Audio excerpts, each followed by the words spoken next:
Listo. Muy bien, jóvenes. Entonces vamos a iniciar con el género Mycobacterium y vamos a tener énfasis con Mycobacterium tuberculosis, ya que lepra es otra teoría. Bien, la siguiente, Leo. Bien, la tuberculosis se ha descubierto, si hacemos un poco de historia, el mal de Pot, que es la tuberculosis de la columna vertebral, en esqueletos con antigüedad de 5.000 años antes de Cristo. Es decir, es una enfermedad que aparece con la historia del ser humano. Existen muchas micobacterias atípicas, llamadas atípicas, que causan infecciones en huéspedes inmunosuprimidos. Esto apareció a raíz de los pacientes con VIH-Sida.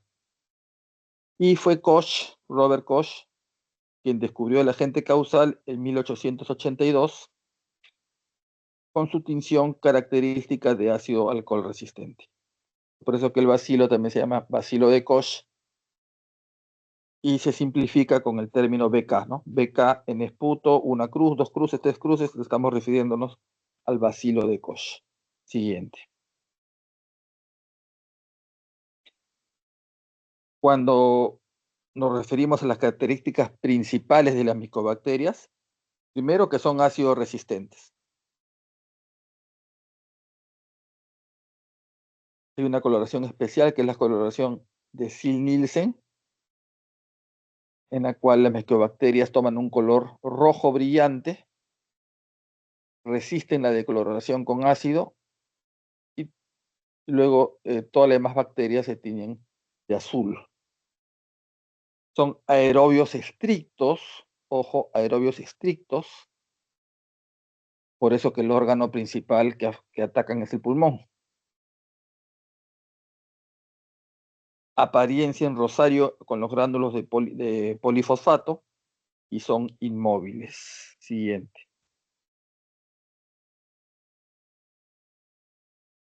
Esa es la foto del Mycobacterium tuberculosis, bacilo delgado, recto o ligeramente curvo, extremos redondeados, con su tamaño de largo 1 a 4 micras y de ancho 0.3 a 0.6 micras. Bien.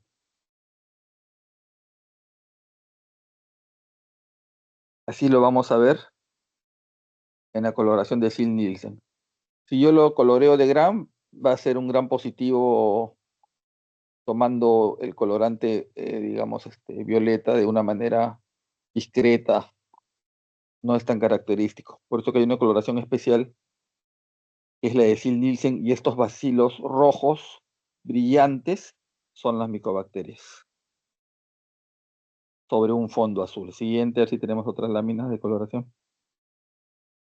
Ziehl-Neelsen, un fondo azul, y si ustedes agrandan la foto, van a ver los bacilos de Koch de color rojo brillante.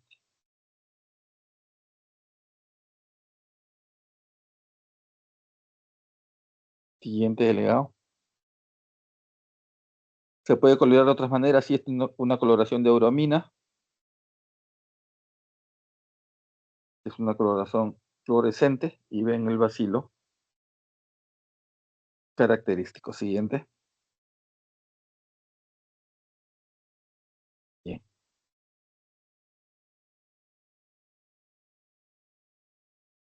Las micobacterias tienen una pared celular característica. En primer lugar, sus lípidos son responsables del 60% del peso molecular y está constituida por 4 capas: la pectidoglicano, que ya la conocemos, el arabinogalactano, los ácidos micólicos, de ahí viene el nombre de micobacterias, que son ácidos grasos de cadena larga, y la capa más externa se encuentra constituida por lípidos, glicolípidos, lipoproteínas, como el factor cordón, que es la treolosa 6,6-dimicolato, y mucósidos. A ver si tenemos una gráfica en la siguiente. Esa es la pared celular de las micobacterias, la característica del pectidoglicano, que lo ven ahí, en el centro, pero unas prolongaciones que son los ácidos micólicos, que al final, que son básicamente ácidos grasos, y que esta característica de pared celular hace que sea tan difícil su tratamiento. Tratamiento de tuberculosis, mínimo 4 drogas en la primera fase por lo menos. Y aún así es difícil de tratar. Siguiente. Las micobacterias en general se dividen en 4 grupos según esta clasificación antigua de Rangel. El grupo 1 son las micobacterias que producen pigmento con la luz. Ahí tenemos varias especies que generalmente se relacionan a micobacteriosis. El grupo 2 son las que producen pigmento en la oscuridad. También tenemos ahí otro grupo de especies. La siguiente, por favor. El grupo de Mycobacterium tuberculosis está en el grupo 3, ¿no? Que son las bacterias, las micobacterias no cromógenas, o sea que no producen pigmento. Y ahí tienen la tuberculosis, bovis, africanum, ulcerans, que son el grupo, como vamos a ver más adelante, Mycobacterium tuberculosis en sí, y todas las otras micobacterias que se relacionan a pacientes inmunocomprometidos, el avium, por ejemplo, el avium, el genavense, intracelular, etc. Y hay otro grupo de micobacterias que son de crecimiento rápido. Ahí tienen otro grupo. El que me interesa es el grupo 3, las que no producen pigmento, donde está el Mycobacterium tuberculosis. Siguiente. Bien, esta es una clasificación, la otra era la clasificación de acuerdo a la producción de pigmento, y esta es una clasificación de acuerdo a la enfermedad que producen. Entonces nosotros tenemos, en primer lugar, las micobacterias que producen tuberculosis. O sea, ojo, no solo es una especie que produce tuberculosis, por eso se llama complejo Mycobacterium tuberculosis. Y ahí tenemos varias especies. Ojo con eso, ¿ya? Varias especies. Una especie es la Mycobacterium tuberculosis propiamente dicho. Luego tenemos el Mycobacterium bovis, que da tuberculosis en vacas, o en el ganado vacuno. Y de ese Mycobacterium bovis, vean ustedes, se obtiene el bacilo de Calmette y Guerin, que conocemos como BCG, que es de donde se hace la vacuna. La vacuna que nos ponen a todos nosotros o que nos han puesto en el hombro derecho, que es la vacuna de tuberculosis, es la vacuna hecha a base de un Mycobacterium bovis, que se llama el bacilo de Calmette y Guerin o BCG. Esas preguntas generalmente siempre vienen en los exámenes. Otras micobacterias que producen tuberculosis, otras especies, el Mycobacterium africanum, como su nombre lo dice en África, el Mycobacterium microti, que produce tuberculosis en rata, el Mycobacterium caprae, que está ahí no está bien cuadrada la foto, pero también, y el Mycobacterium caneti, también está el ulcerans. ¿Ya? Entonces son varias especies que producen tuberculosis. Obviamente, siempre el más importante es el Mycobacterium tuberculosis propiamente dicho. Tenemos otros Mycobacterium que producen la lepra, es otra clase, y las micobacterias atípicas en huéspedes inmunocomprometidos son oportunistas, ambientales, no tuberculosas, y dan, la enfermedad se llama micobacteriosis, que son más de 100 especies, pero en huéspedes inmunocomprometidos. Bien, siguiente. Entonces vamos aclarando que no es solamente Mycobacterium tuberculosis lo que produce. Este es un cuadrito solamente para mostrarles algunas pruebas que se utilizan en laboratorio ya para diferenciar las micobacterias que producen la enfermedad de tuberculosis. Entonces ahí tienen el Mycobacterium tuberculosis, el africanum, el bovis, el ulceras. No me interesa que se memoricen el resultado de las pruebas porque ese no es el objetivo del curso, pero sí para que sepan que existen pruebas para ir diferenciando las diferentes especies. Siguiente. Bien. Entonces, características del cultivo de micobacterias. Como les dije, y eso que les quede grabado, es aerobio obligado o aerobio estricto. requieren medios de cultivo con papa y huevo o una base de agar suero. El medio de cultivo característico es el medio de Lowenstein-Jensen. Son de crecimiento lento. Requiere 10 a 20 días de incubación a 37 grados centígrados para visualizar su desarrollo. Entonces, cuando tienen ustedes un paciente con tuberculosis, el cultivo es la prueba confirmatoria, pero tienen que esperar 3 semanas para tener una respuesta.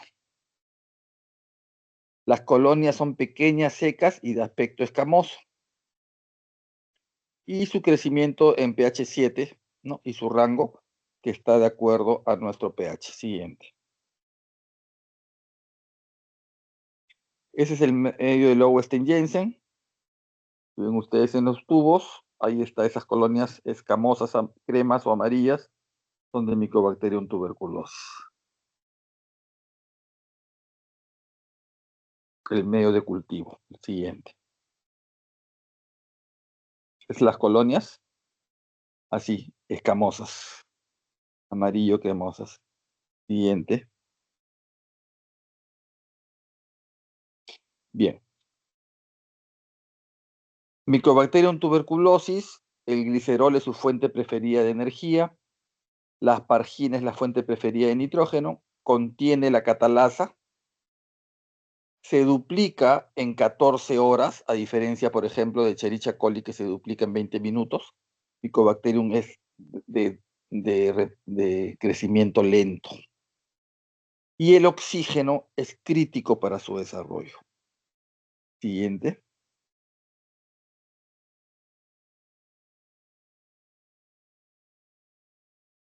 Bien, esto es importante, vean. Los cultivos pueden permanecer viables y virulentos por 12 años. Yo siembro un cultivo de Mycobacterium tuberculosis en un medio Lowenstein-Jensen y lo puedo tener ahí hasta por 12 años y las bacterias son viables, o sea, pueden contagiar.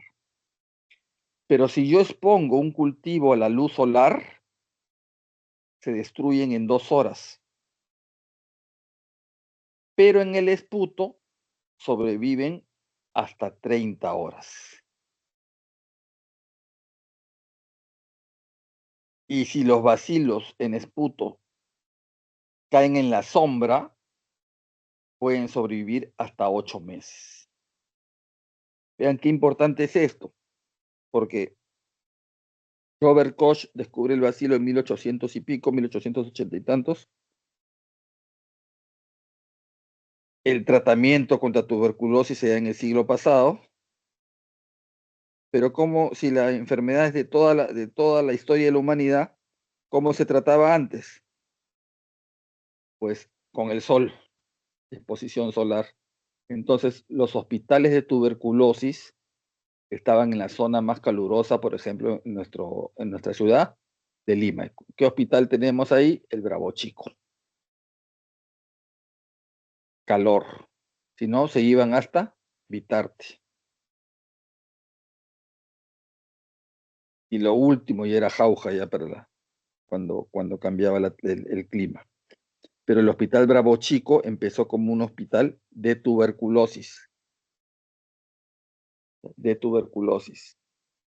La luz solar los destruye en 2 horas. Si el esputo cae en luz solar, dura 30 horas, pero si cae a la sombra, 8 meses. Entonces, si un tuberculoso multidrogo resistente escupe en el suelo en sombra, ahí tienes beca viable por 8 meses. Y ustedes van a rotar en Bravo Chico, así que tengan cuidado. Es destruido por la pasteurización, en este caso en la leche, para el Mycobacterium bovis, que antes había la tuberculosis bueno, todavía hay la tuberculosis gastrointestinal, pero por Mycobacterium bovis, por leche no pasteurizada. Ahora ya se pasteuriza y eso se ha reducido el contagio. La siguiente. Entonces vean esta bacteria resistente. Mycobacterium tuberculosis tiene una estructura antigénica que, a pesar de que su estudio es intensivo, su composición no ha sido definida con claridad. Vean ustedes. Esta es una bacteria que ustedes todo el que haga trabajo de investigación sobre tuberculosis siempre va a ser publicado, porque el Perú es uno de los países con mayor afectación de esta enfermedad. Tenemos el primer antígeno y la tuberculina vieja, o Ol tuberculina, por decirlo así, Ol de viejo o antiguo. Es un extracto antigénicamente crudo, preparado de caldos de cultivo de 6 semanas de incubación, hervidos, filtrados por evaporación, y el componente activo es una proteína termoestable de 32 kilodaltons. Pasa a la siguiente. De esa tuberculina vieja se preparó lo que se llama el derivado proteico purificado, que nosotros conocemos como PPD, y que es una de las pruebas que actualmente se utiliza para el despistaje de tuberculosis, la prueba del PPD.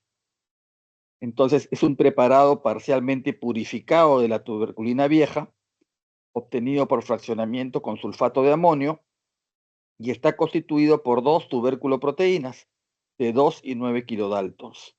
Y en la actualidad, como les dije, es el reactivo para la reacción cutánea de la tuberculina, una de las pruebas diagnósticas. Siguiente. Entonces, los que van a tener su laboratorio compran su PPD, que ya saben que es un derivado proteico purificado, con 2 tubérculoproteínas que se va a colocar por vía intradérmica en el tercio medio del antebrazo para la prueba del PPD, para diagnóstico. Siguiente.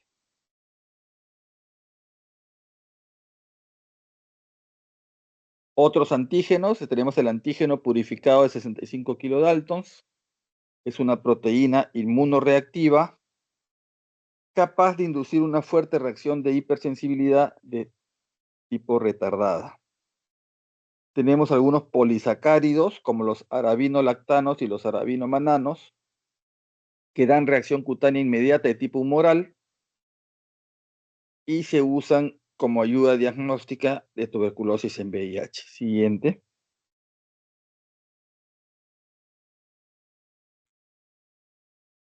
Otros antígenos, los PIN, que son los manócidos de fosfatidilinositol, son lípidos polares de la membrana plasmática y que son principalmente apténicos y que se están estudiando como posibles agentes para diagnóstico. Siguiente.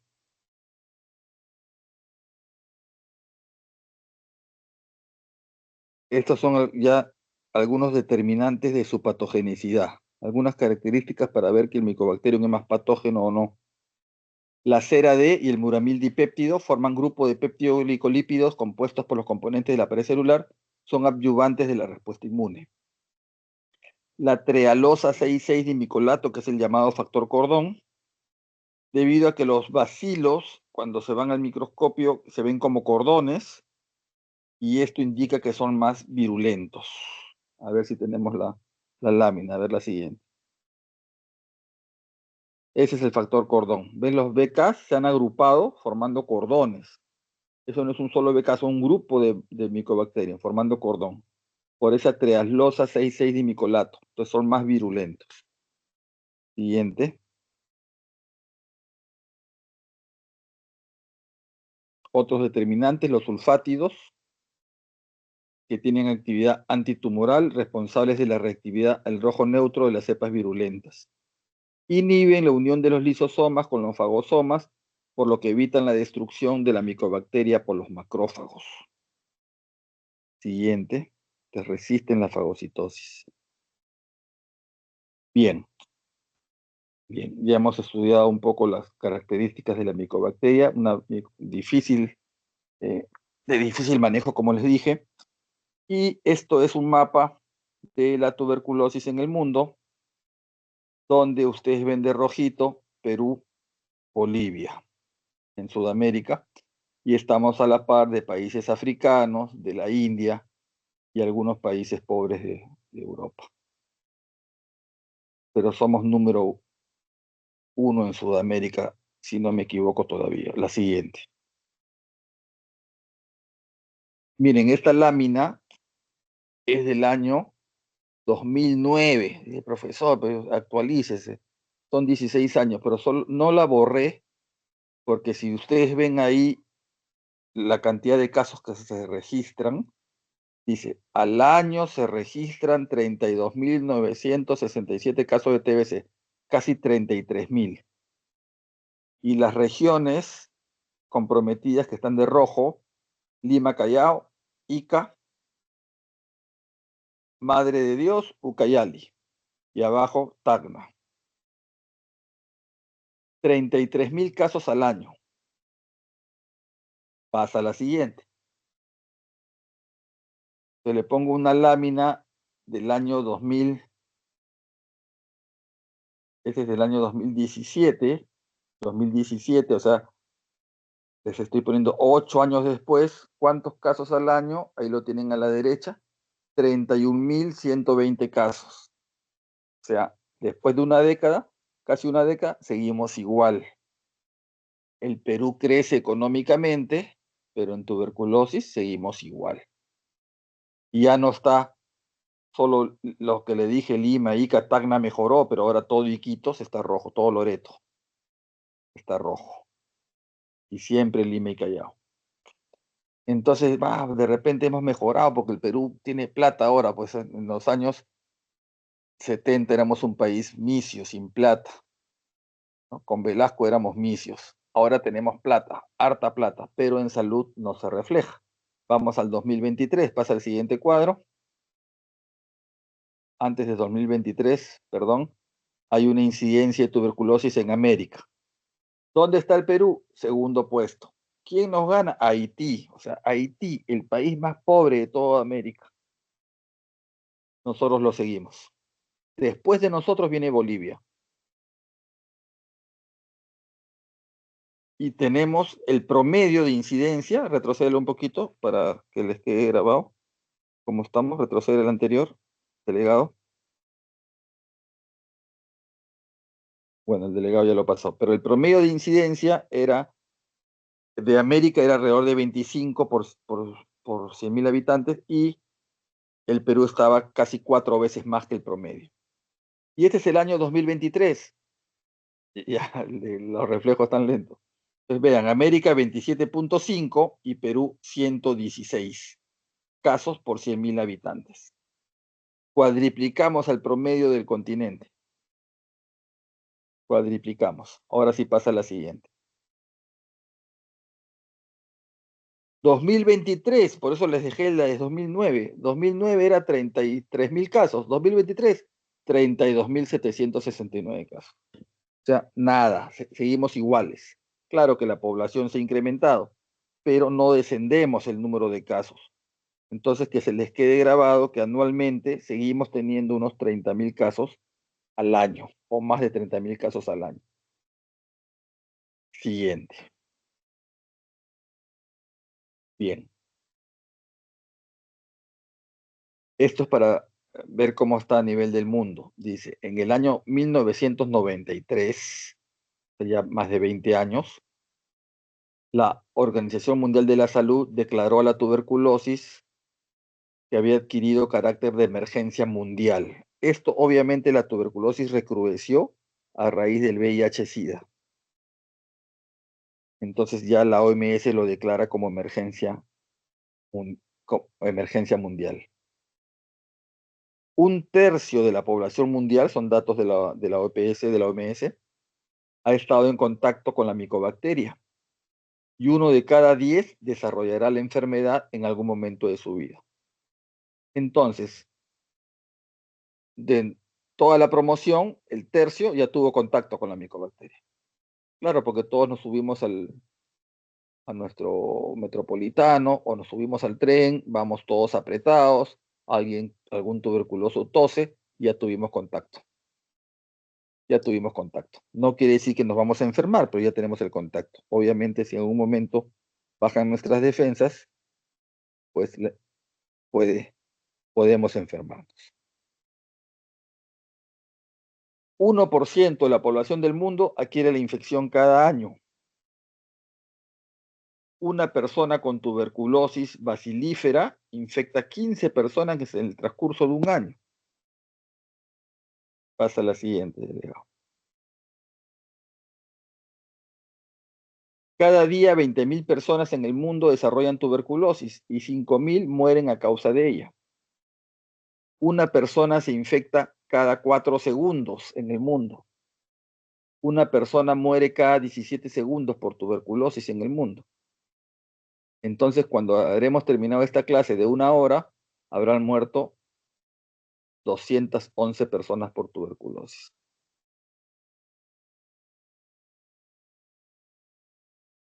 Las muertes constituyen el 25% de mortalidad evitable en países en desarrollo y es la segunda causa mundial de mortalidad después del SIDA causada por un agente infeccioso. Bueno, esto era antes del coronavirus, ¿no?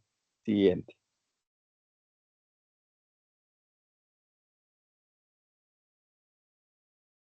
Seguimos con algunos datos estadísticos. Causa principal de muerte de las personas infectadas por VIH, pues causa una cuarta parte de las defunciones en este grupo.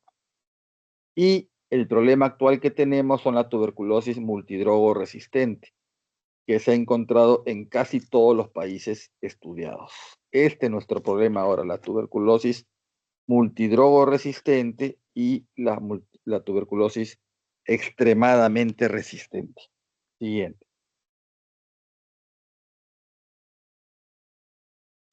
Tuberculosis afecta todos los órganos. Entonces, hagan la especialidad que hagan, van a tener casos de tuberculosis. Tuberculosis renal para los nefrólogos, tuberculosis intestinal para los gastros, la pulmonar obviamente para los neumos y para todos los que hagan medicina interna o pediatría, tuberculosis cerebral para los neurólogos, tuberculosis genital, piel, o sea, ni el dermatólogo, no, yo voy a ser dermatólogo, no voy a hacer nada, guardias, nada, no me voy a infectar. Ah, también hay tuberculosis de piel. Siguiente. Bien. Ojo, entonces cuando vayan ustedes el otro ciclo, ya van a clínica, ya van a ir a hospitales. Entonces, en el hospital no van a encontrar hospitalizado un paciente con tuberculosis recién diagnosticado, sensible al tratamiento. Ese no va a estar hospitalizado, ese tratamiento se le da ambulatorio. Ustedes van a hacer el programa de tuberculosis con, con la enfermera que esté a su lado, van a seguir el programa y ese es un programa ambulatorio. Entonces, el paciente que está hospitalizado es o porque está muy, digamos, muy avanzada la enfermedad, o es multidrogo resistente, o es extremadamente resistente. Mucho cuidado cuando van a la sala de tuberculosis. Tienen que usar ahí sí su mascarilla N95 y no ingresar sin ella, porque no sería la primera vez que un alumno de la promoción se infecta de tuberculosis y con el BK extremadamente resistente y prácticamente nos ensartamos la vida, como quien dice.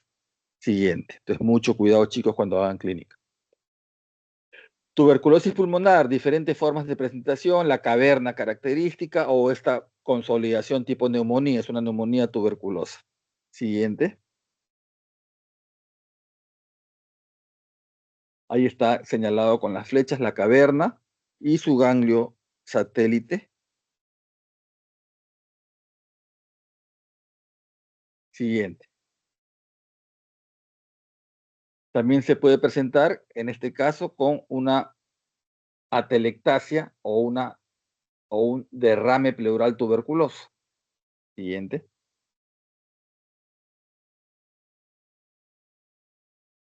Entonces, en la anterior yo meto un trocker, saco líquido y eso lo estudio para diagnosticar. O esta es la tuberculosis miliar, un patrón nodular, que se hace llamar como gránulos de mijo, es una tuberculosis generalizada, grave, grave. Siguiente.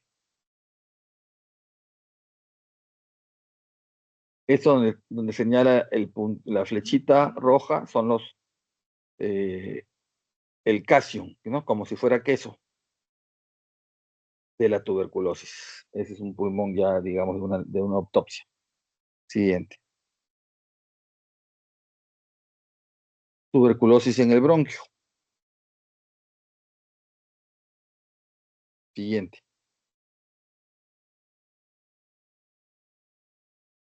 Paciente con tuberculosis, vean el abdomen, tuberculosis enteroperitoneal.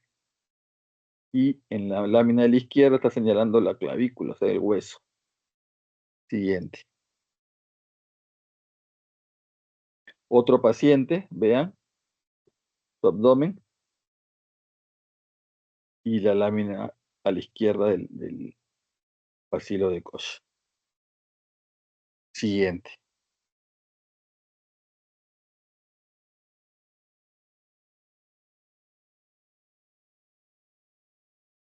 Tuberculosis intestinal, el calcium que ven ahí, ese blanquito, el calcium, que va a ir destruyendo el intestino. Siguiente. Seguimos con tuberculosis intestinal. Siguiente. Tuberculosis renal. Ahí en la lámina ven hacia que viene a ser, si ustedes ven la lámina, la mano izquierda, toda la pelvis renal completamente destruida, comparado con la del otro lado, ¿no? Es una tuberculosis renal. Siguiente.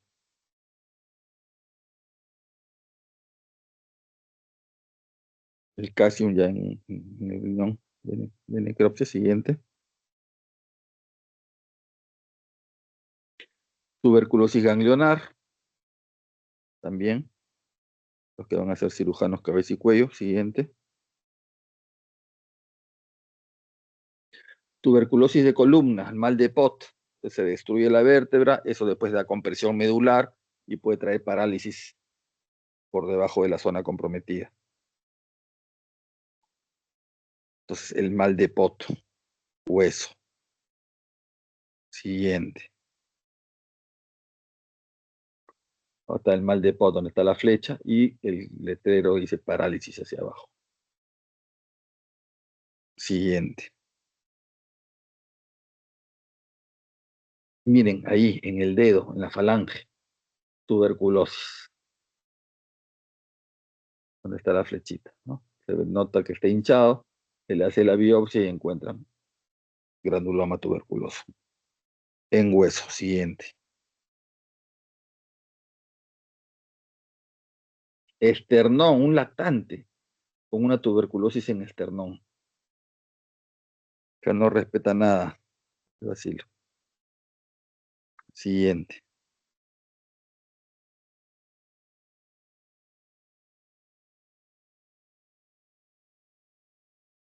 En boca.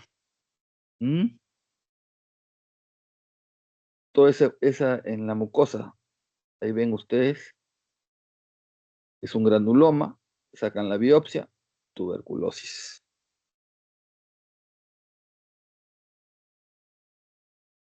Siguiente.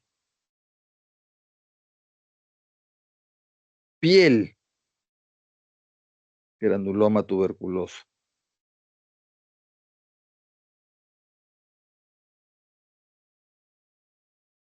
Siguiente. Bien. Entonces, como ustedes ven, no respeta ningún órgano y obviamente la tuberculosis pulmonar es, digamos, la más frecuente, ¿no? Pero para hacer el diagnóstico no es fácil. Tomamos varios criterios. Varios criterios. Uno es el criterio microbiológico, es decir, un paciente con toda persona tosedora más de 14 días, sospechosa de TB. Obviamente que no tenga asma ni ninguna otra enfermedad, ¿no? Ese tipo, pero ya febrícula y tos mayor de 14 días, sospechoso. Le hago su prueba de esputo, busco los BK, me sale positivo, ya tengo el diagnóstico. Siguiente.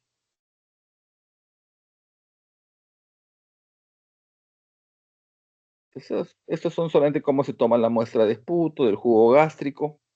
Vamos a leer la de esputo. Es la muestra más frecuente y rentable. Debe recogerse por las mañanas cuando existe una mayor concentración basilar y en ayunas. Son suficientes 3 muestras de 5 a 10 mililitros recogidas en días consecutivos. Y así, de la zona donde tomen, si están pensando en un pulmonar, también a veces en niños se deglute, se toma de jugo gástrico. Siguiente. Si están pensando en una tuberculosis, eh, una meningitis tuberculosa, hay que tomar líquido cefalorraquídeo. Si es de pericardio, obviamente también una muestra. Orina para pensar en tuberculosis renal, heces en tuberculosis intestinal, etcétera. Es como se consiguen las muestras. Siguiente. Pero, aparte de la parte microbiológica, hay que buscar pruebas inmunológicas. La que más se está usando ahora es el PCR, el, la reacción en cadena de polimerasa, ¿no? Reacción en cadena de polimerasa que también, aparte de sacar el Mycobacterium, también se hacen pruebas de resistencia a la vez, para ver la resistencia, ya sea a una droga, a dos drogas o a todas las drogas. Otra prueba parecida al PPD es el test POT o el ELISPOT, cuantiferón, que es más caro que el PPD, pero es parecido. La siguiente. Bien. Lo otro ya son los criterios clínicos. O sea, si yo tengo una persona que estoy estudiando tuberculosis, lo primero que voy a preguntar si hay un contacto familiar. Y por lo general, pues, uno de los miembros de la familia tiene la tuberculosis, y eso ya es un criterio epidemiológico, te da un puntaje. Siguiente. Luego tengo el PPD. Recuerden que un PPD positivo que es mayor de 10 milímetros no necesariamente quiere decir que tengas tuberculosis. Un PPD positivo indica que has tenido contacto con el Mycobacterium, pero no necesariamente es la enfermedad. Nosotros lo usamos como despistaje. Entonces, toda persona con PPD mayor que llega a 10 milímetros o más, ya le hacemos la placa de tórax como despistaje, preguntamos a la historia si hay contacto familiar, entre otros. O sea, te sirve como un puntaje para el despistaje. Siguiente. Ese es el PPD positivo. Se mide toda la mácula, no la roncha, sino no el edema, digamos así, sino toda la mácula. Siguiente. El criterio radiológico, obviamente, si encuentro una caverna, ya tengo el diagnóstico. Siguiente. Bien. El tratamiento convencional, la que está de amarillo, son las 5 drogas principales. La estreptomicina se está dejando de usar porque era causa de abandono. Se colocaba inyectable intramuscular por 2 meses, todos los días, doloroso. Entonces era una causa de abandono. El tratamiento principal es rifampicina, isoniazida, piracinamida y etambutol. Ese tratamiento se da por 2 meses de manera diario, y después en la segunda fase solo se usa isoniazida y rifampicina por 4 meses. El tratamiento total es 6 meses. Y las otras drogas alternativas que tienen ahí, que van desde quinolonas, macrólidos, entre otros antibióticos. Siguiente.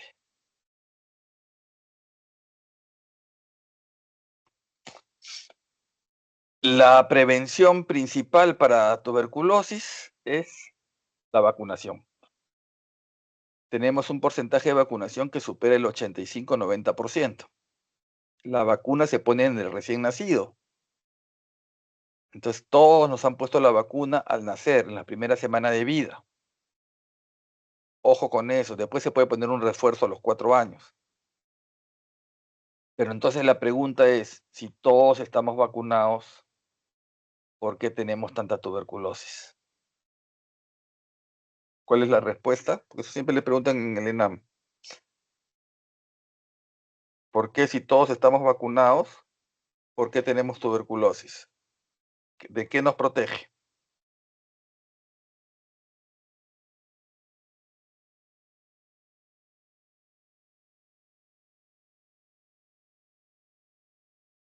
¿Alguien me puede decir de qué nos protege la vacuna?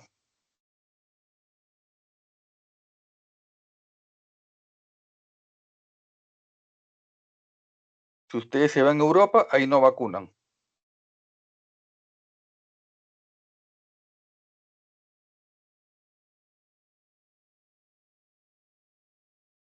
¿Ok? Entonces, la respuesta es que nos protege de las formas graves de tuberculosis. Meningitis tuberculosa y tuberculosis miliar. De eso nos protege. Entonces, no es una vacuna que nos va a proteger de enfermarnos, no. Pero sí, de cierta manera, nos protege de las formas graves de tuberculosis.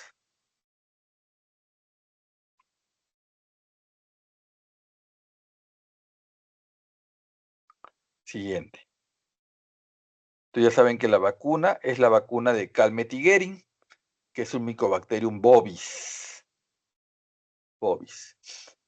Este es el problema actual, la tuberculosis multidrogo resistente.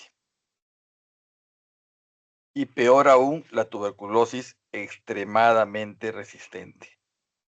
Ese es el problema actual.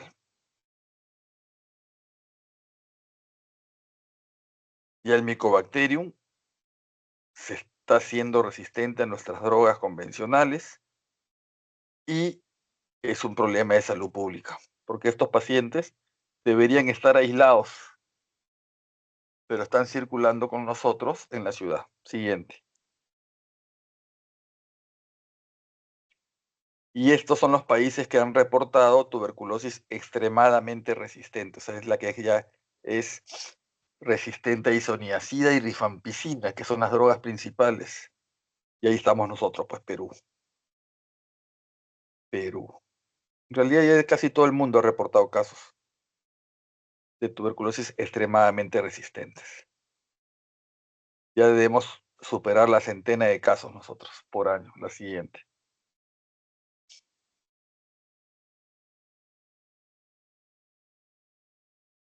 Entonces decimos tuberculosis resistente a drogas cuando es tuberculosis resistente a isoniazida o rifampicina. Decimos tuberculosis multidrogo resistente cuando es resistente a isoniazida y rifampicina, las dos principales. Y decimos tuberculosis extremadamente resistente cuando es resistente a isoniazida, rifampicina y además a los mejores medicamentos de segunda elección, quinolonas y por lo menos uno de los 3 medicamentos inyectables, amikacina, kanamicina o capreomicina. Entonces, es el extremadamente resistente. Ya no nos deja con armas, nos deja desarmados, mejor dicho, ¿no? Para combatirla. Y este va a ser un problema de salud pública a nivel mundial si seguimos por ese camino. Siguiente. Pregunta del ENAM. La anterior, por favor, se movió a esta pregunta del ENAM, no recuerdo qué año. Mujer de 22 años. Desde hace 14 días presenta dolor de cabeza, vómitos explosivos y fotofobia. Temperatura 38 grados, rigidez de nuca, ya tenemos una meningitis, líquido cefalorraquídeo de aspecto turbio con 200 células a predominio linfocitos, entonces nos aleja una meningitis bacteriana. Proteínas de 90 y glucosa disminuida. Placa de tórax, opacidades nodulares de tamaño de mijo, uniforme, con distribución regular en ambos hemitórax. ¿Cuál es la etiología más probable? Y tienen las alternativas. ¿Qué van a marcar?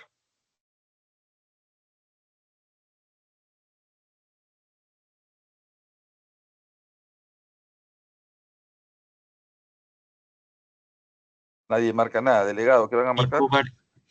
Mycobacterium tuberculosis. Mycobacterium, doctor. ¿Y por qué no es listeria?